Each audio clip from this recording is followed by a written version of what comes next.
Sometimes it feels like no matter how hard you try, all your hard work will never pay off. You can pour your heart and soul into something and still lose it all, and you find yourself faced with a choice. Will you call it quits, shielding yourself from the pain of future failure, or will you begin again? I've always dreamed of being able to make a space my own, so when I first moved in, I wanted every wall dripping with creativity. I put my all into every piece of furniture I built from scratch. It was inspiring to look up and see what I created every day, and it helped me keep going on a lot of days I wanted to give up. For 3 years, I transformed a blank canvas into a space that felt like home.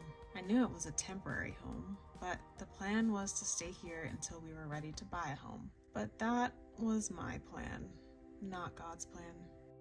In the moment, it was painful, defeating, but it was a necessary pruning season. Sometimes you have to rip off the layers of a perfect facade and deal with the emptiness underneath.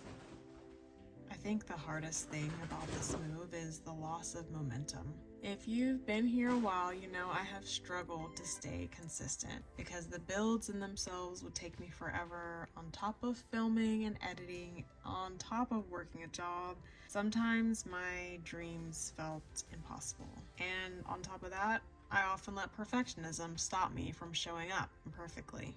It was like being in a constant loop. It felt like I was always quitting right before my breakthrough. Every time I fell off, it felt harder and harder to build that momentum back up.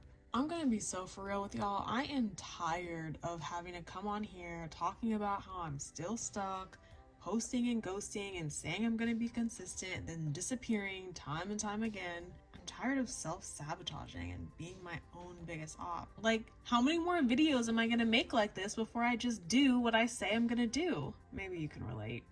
How often do we do the opposite of what we say we want in life?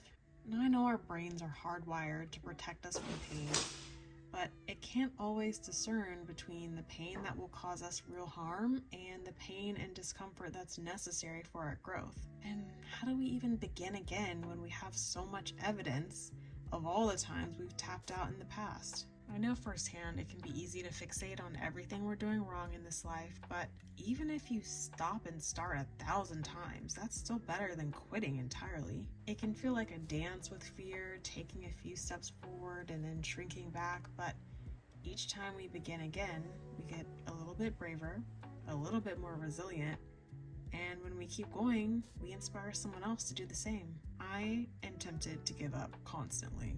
And I cannot tell you how many times another woman's testimony has empowered me to keep going. That brings me to my biggest reason to begin again: purpose.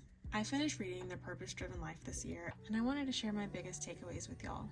When you're in the trenches and in a refining season, it can be easy to get consumed with your own suffering. And the book really helped me shift my perspective. We are healed to help others. We are blessed to be a blessing. We are saved to serve, not to sit around and wait for heaven. Every day we wake up is another opportunity to serve someone else. Every time we let fear stop us, every moment we spend overthinking instead of taking action, we're not walking in our purpose. And let me tell you, this book was eating me up. It said, "Anyone who lets himself be distracted from the work I planned for him is not fit for the kingdom of God." If that's not motivation to begin again, I don't know what is. Sometimes perfectionism tells us we should be further ahead. We should have accomplished more. But what would happen if we lowered the volume on those voices and amped up the voices that remind us of who we are and why we're here? What could happen if each morning we opened our eyes, we chose one small way we could be a light in a sea of darkness? I'm still learning how to surrender that desire for control to God, and I'm definitely still learning to trust His plan and His timing. That timing part is always where I get hung up. I want that microwave success, and not only is that unrealistic, it's not what's best for me. Remember that God is never in a hurry. He is always on time, and He will use your entire lifetime to prepare you for your role in eternity. Like this home, our pain on this earth is temporary, and God is using it for a divine purpose. Y'all, it has taken me so long to edit this un-makeover video because I was deep in my feelings And having to say goodbye to a lot of the artwork I poured my heart into was not easy. And because so many of these projects helped me with my mental health along the way, I wasn't prepared for how much I was going to grieve the loss of them.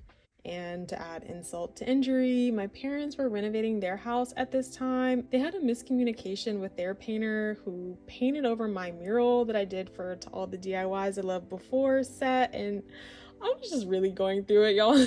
And even though I've been using this un-makeover as an analogy for beginning again and finding purpose in the pain, I recognize there are so many deeper issues and challenges we endure in this life. And grieving that pain is normal. I found that God is faithful to comfort us through the pain. And it might take some time to want to begin again. It took me over a year to even talk about this part of my journey, so don't be too hard on yourself if it takes you a while to begin again. God keeps waking us up for a reason, and beautiful things are possible when we trust Him to fulfill that purpose. I'll leave you with a few encouraging words from this sermon, From Victim to Victory, a message from Jada Edwards. When we've gone through trauma, it can be tempting to ruminate on the past and stay stuck there. But she said, are you going to keep rereading the same chapters over and over again? Or are you going to trust Jesus Christ, the author and perfecter of your faith, to fill in the blank pages with something that's victorious? What are you going to do with the blank pages? It's about the advancement of the kingdom, not just your personal victory, healing to you and the people around you. Now, I know I spent enough time fixating on all the failures in my previous chapters. I've decided to start trusting God with the pages that have yet to be written. It's a daily fight against my desire to cling to my comfort instead of stepping into my calling, but a necessary one, because my assignments could be tied to someone else's breakthrough. What I create through the pain could help someone else keep going. We can let the failure overtake us, or we can let the failure fuel us. Which one will you choose? I'm choosing to begin again, as many times as it takes.